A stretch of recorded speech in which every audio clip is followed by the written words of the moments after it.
हालसम्म चाहिँ सोसाइट भन्ने कुरा छ।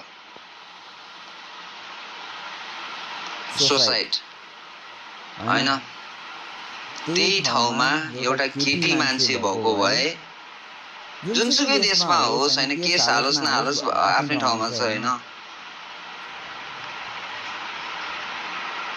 त्यहाँ के हुन्छ सबैलाई थाहा छ के हुन्छ। एउटा छोरा मान्छेको ठाउँमा छोरी मान्छे भएको भयो हैन, दुईटै मान्छे हो, भेदभाव होइन।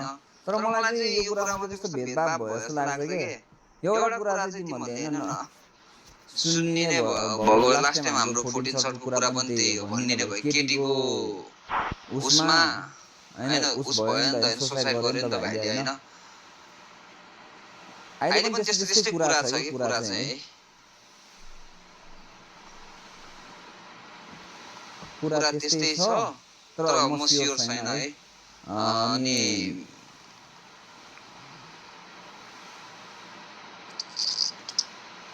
अलिकति भेदभावै भयो यहाँ, त्यो फ्याक्ट कुरा गर्नु पर्यो फेरि यार।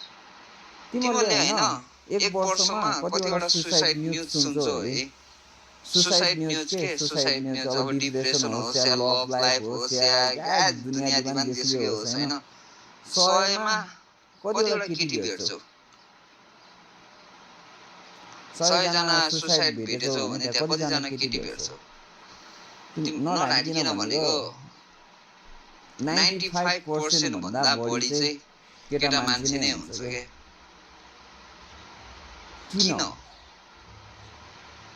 एक त अब कतै जस्टिस माग्न गयो भने त्यो भने जस्तो कुरा हुँदैन हैन, उल्टै के भन्छ रे केटीलाई नामर्दो त्यस्तो त्यस्तो कुरा हुन्छ। अर्को चाहिँ अब फ्यामिली, अब जिम्मेवारी बोझ हुन्छ।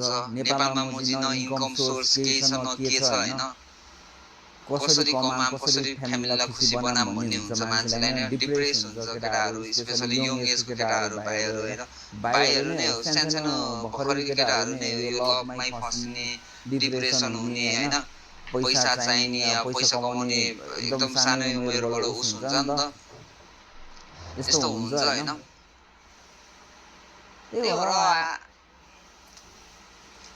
मैले भन्नै आएन कि, त्यही भएर मैले भन्न अहिलेसम्म त्यही भएर म हैन, अहिले मैले एकदम सोची बोलेको केटा हो हैन।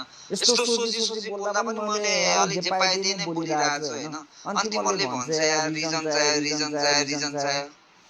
मैले कसरी भन्न सक्छु त, भन्न आफै